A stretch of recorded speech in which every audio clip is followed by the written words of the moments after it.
From the New York Times, I'm Michael Barbaro. This is The Daily.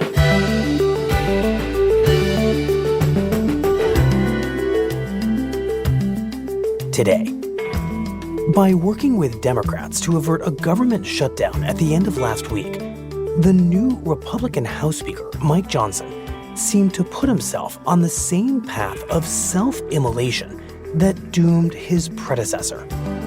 Or did he? My colleague, Catie Edmondson, on why this time things could be different.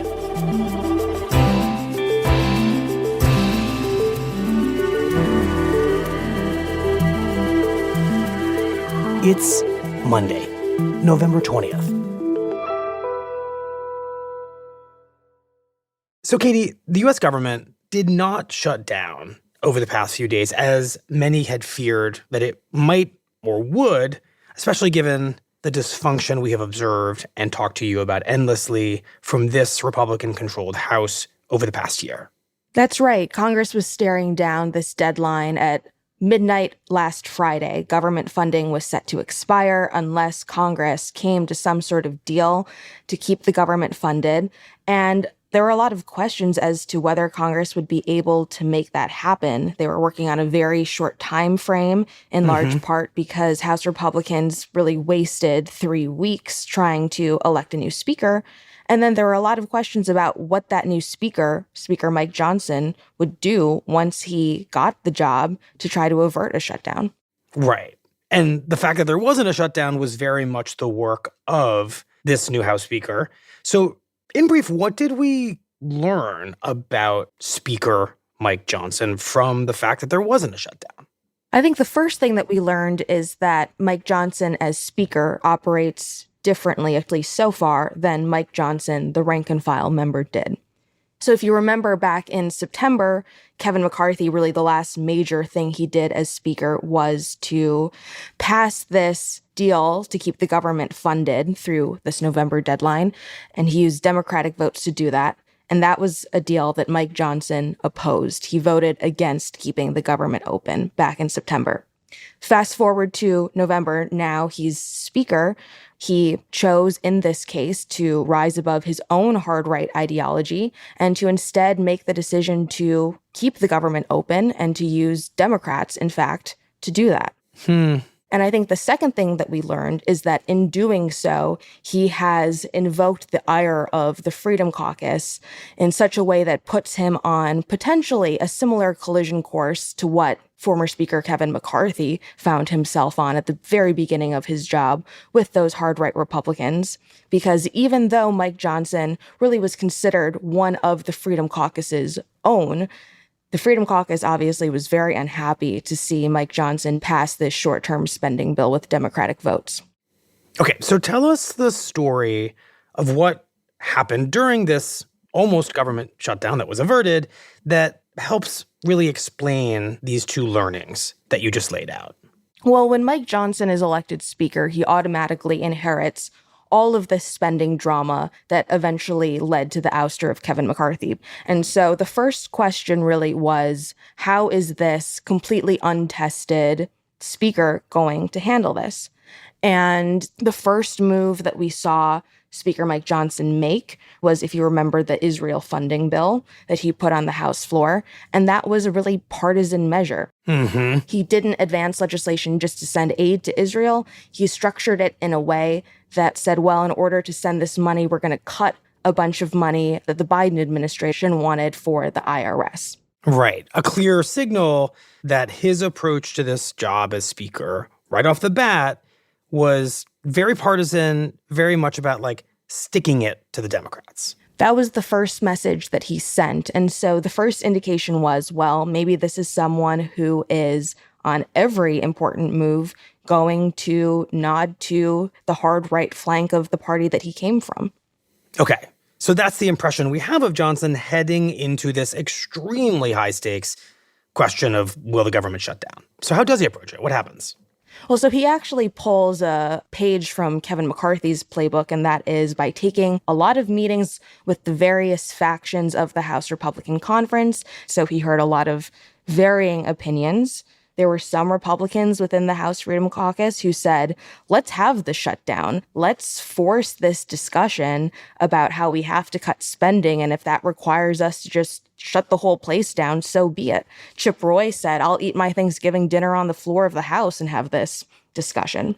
Right. This is the group of Republicans who are basically saying McCarthy didn't have the courage to do what needed to be done. So brand new Speaker Johnson, you should do what he wouldn't, shut it down, take a stand, cut government spending at any cost.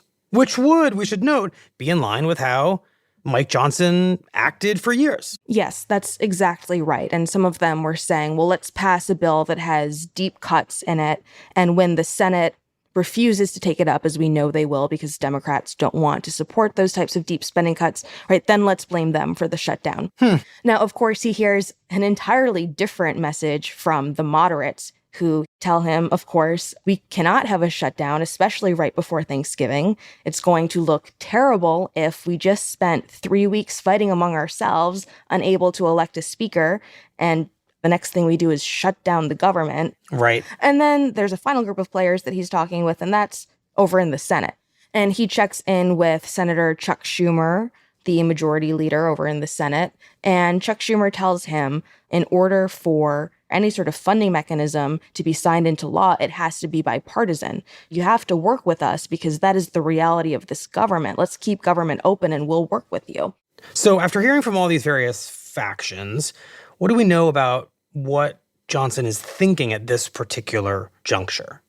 Well, we really didn't know that much about how he was thinking about this. And we would talk to the lawmakers after these meetings, and they would say, you know, he listened to us a lot, but even we don't really have a sense exactly of what he might be planning to do. And so as we kept getting closer and closer to the deadline, and we weren't receiving any sorts of leaks or sort of glimmers of how he might approach this, there was really a sense of suspense building, I think, for everyone, because we kept getting closer to this deadline and did not have really any visibility on how he might try to get out of it. Okay, so when do you finally get a leak or a glimmer?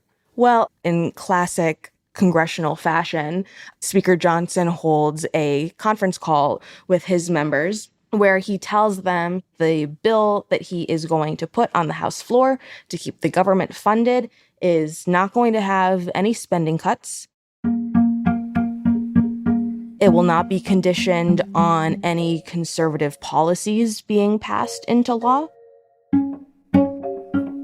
So what he unveils to his conference is essentially just a bill that is going to keep government funding flowing into early next year. Now, he did throw a bone, essentially a very small bone, to the House Freedom Caucus with this plan, in that the way he structures this bill funds the government essentially in 2 steps. And so in order to keep the government funded again in early 2024, lawmakers will have to take 1 vote to fund some parts of the government in late January, and then they'll have to take a second vote to fund the rest of it a couple weeks later in February. And the reason why he structured it this way is that the House Freedom Caucus for years really has complained about the idea that they've had to vote to fund the government in 1 up or down vote. And so this breaks that in 2, that takes away that grievance. But at the end of the day, this is still a clean spending bill that he's advancing. Which is very hard for them to accept. It is pretty much a replica of what Kevin McCarthy put on the floor back in September that angered the Freedom Caucus so much that they moved to oust him.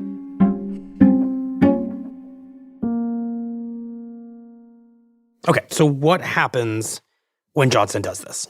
Well, I mean, the conference call was still continuing when one influential conservative, Chip Roy of Texas, took to Twitter to say that he would oppose the plan.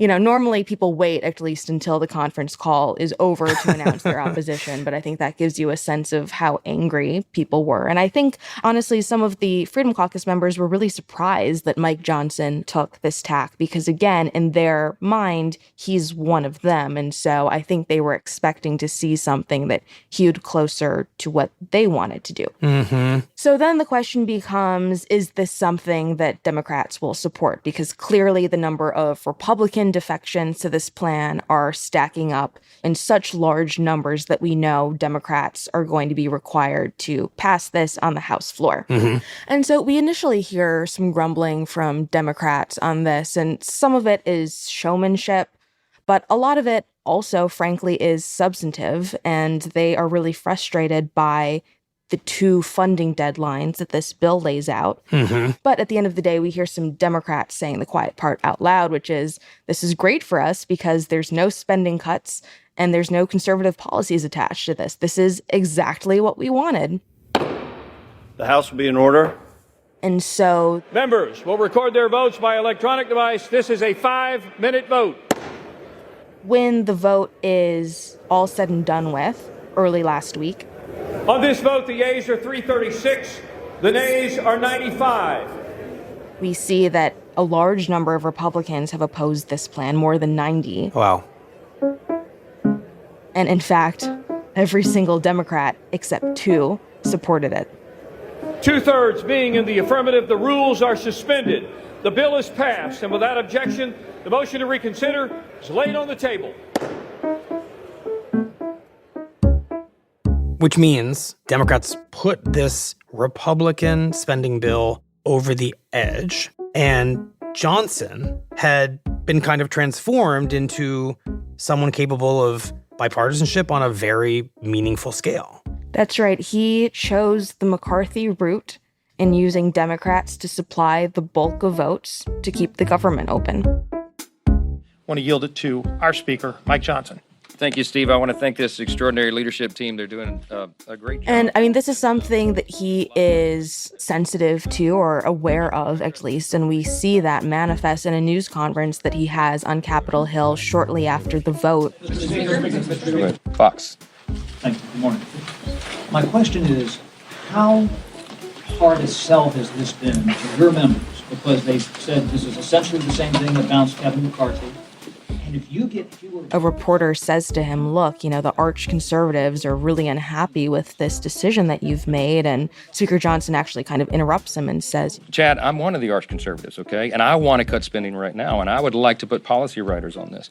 But when you have a 3-vote majority, as we do right now, we don't have the votes to be able to advance that right now. So what we need to do is... It's just that the math didn't work here. This is the only way for me to keep the government open and funded. Right.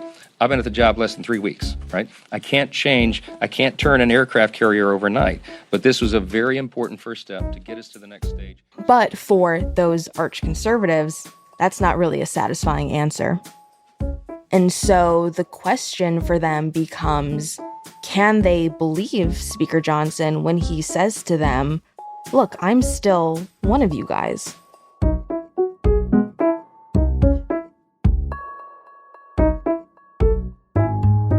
We'll be right back. So, Catie, if you are a student of this Republican-controlled House and this moment in American politics, the logical repercussions of what Speaker Johnson did in working with Democrats to avoid a government shutdown is that some far-right House member walks out onto the floor, hits the ejection button, and begins a process of basically ending Johnson's speakership. So, does it look in the hours and days after this shutdown is averted like Speaker Johnson's going to suffer that fate?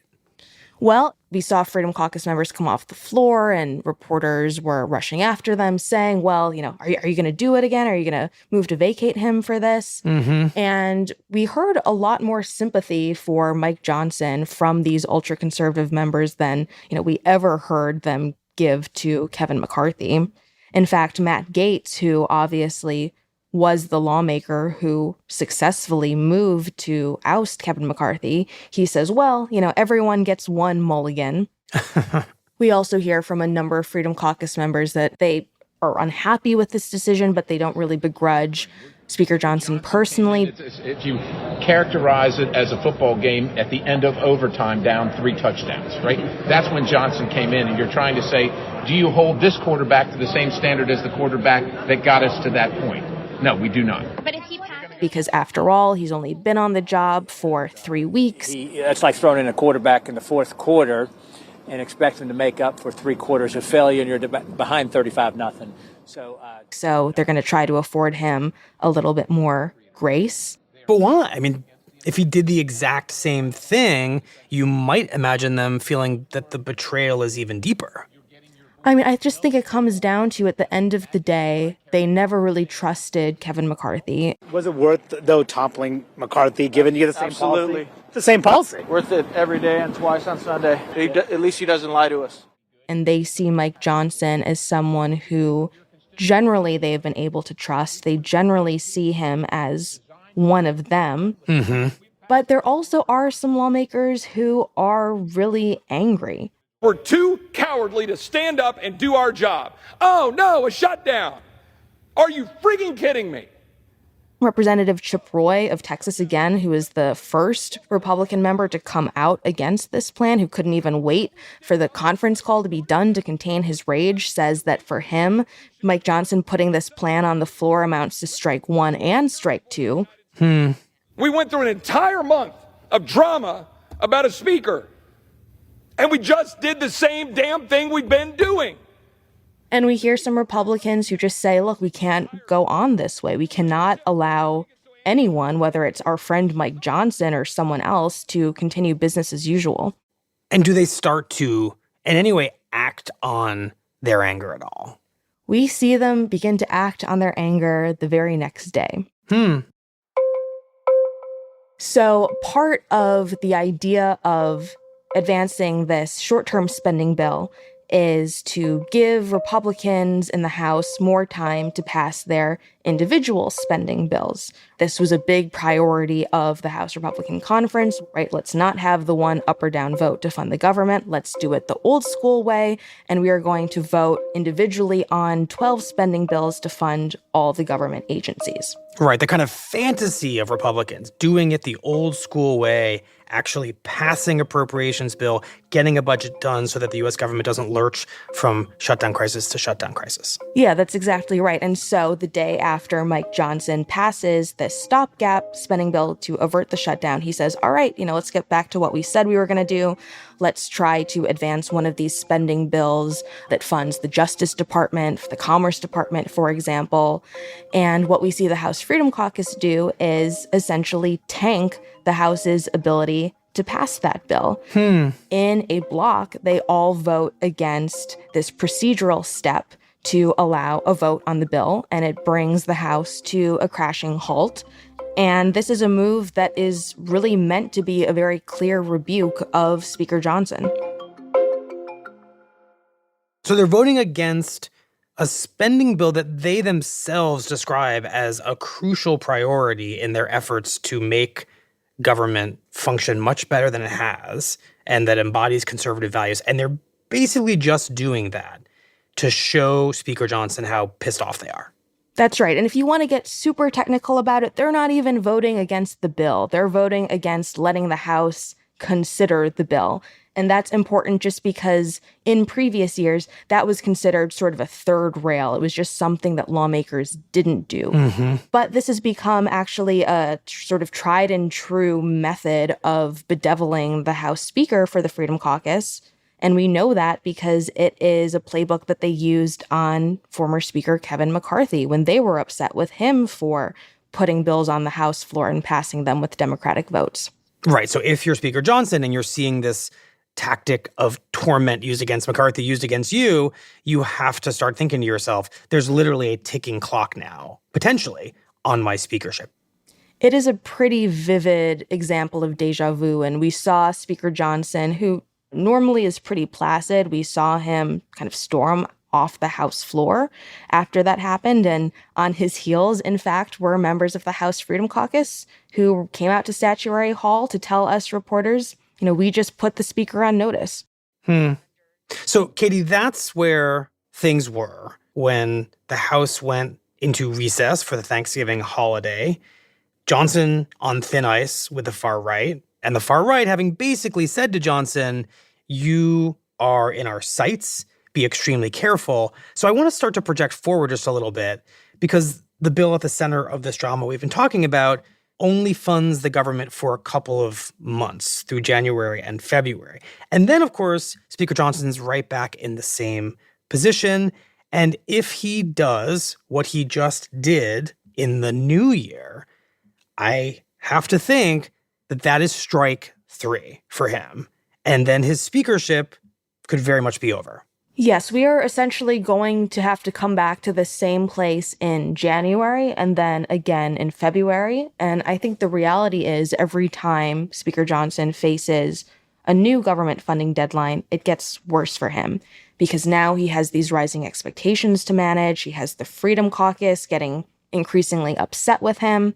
And in an attempt to assuage the Freedom Caucus, he said to them prior to passing this bill, look, I'll never do this again. I will not put a short-term spending bill on the floor again. But that's a really hard promise to keep because either you keep the promise, you refuse to put a stopgap spending bill on the House floor, and that potentially puts you down the road of shutting the government down, if not fully, at least partially shutting the government down. But if he decides to try to keep the government open by advancing, again, a short-term spending bill and using Democrats to pass that, then he's just broken a promise to the House Freedom Caucus. And we've seen how they react when speakers break their promises. Right.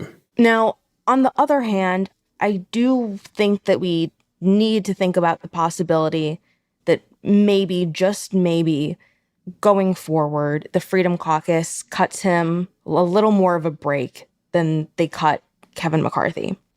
And I think a big part of this was that a lot of the antipathy the Freedom Caucus had toward Kevin McCarthy, it was substantive, it was about the policies that he was putting forward, but it was also really personal.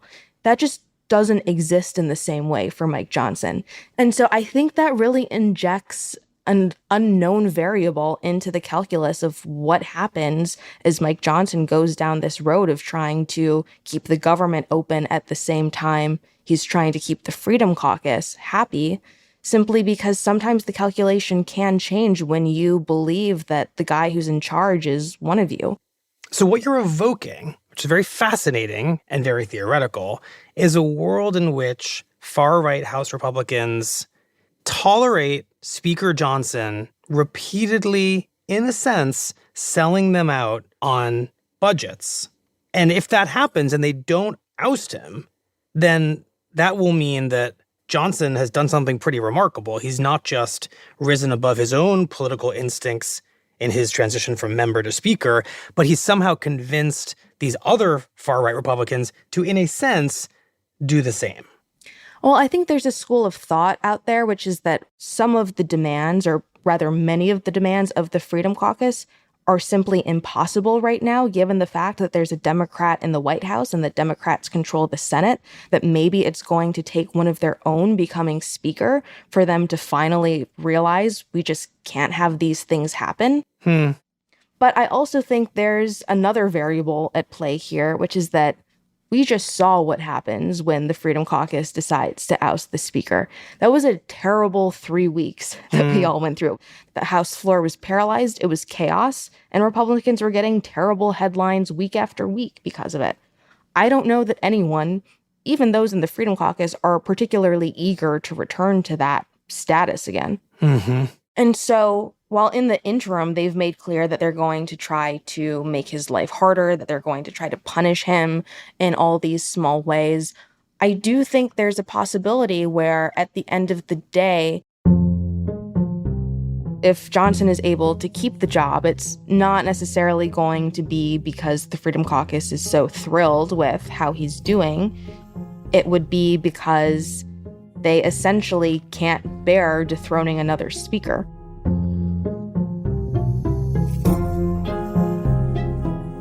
Well, Catie, thank you very much. We appreciate it.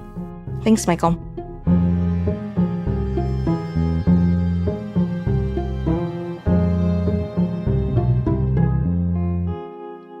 We'll be right back.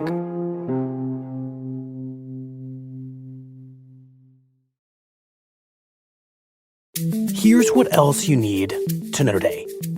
On Sunday, a senior U.S. official said that Israel and Hamas were extremely close to a deal that would release a large group of hostages being held in Gaza and would institute a days-long pause in fighting. What I can say about this at this time is we think that we are closer than we have been perhaps at any point since these negotiations began weeks ago, that there are areas of difference and disagreement that have been narrowed, if not closed out entirely, but that the mantra that nothing is agreed until everything is agreed certainly applies here to such a sensitive negotiation, and there is no... But as the war raged on, a UN official said that 2 schools run by the agency in northern Gaza that were serving as shelters had been badly damaged by airstrikes, and video from one of the scenes, verified by The Times, showed many bloodied and motionless bodies at one of the schools.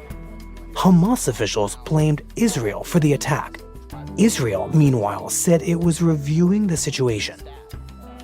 On Sunday, John Feiner, a U.S. national security official, was asked about the schools by CNN. What I can say at this point, and we're also in touch with the Israelis to try to find out what they know about what happened, is that if harm was done to innocent civilians sheltering at a UN site, that would be totally unacceptable. And in a dramatic and surprise shakeup, the board of OpenAI, the company behind the influential artificial intelligence software ChatGPT, ousted the firm's CEO, Sam Altman, who has become the public face of the technology. But that decision, made on Friday, led to outrage from Altman's supporters inside OpenAI and from outside investors, including Microsoft. As a result, OpenAI's board quickly began talks to bring Altman back as CEO, an offer that Altman was still weighing as of Sunday. Today's episode was produced by Olivia Nadd, Rob Zibko, and Mooj Zadie. It was edited by Rachel Quester, contains original music by Marian Lozano and Diane Wong, and was engineered by Chris Wood. Our theme music is by Jim Brunberg and Ben Lanford of Wonderley.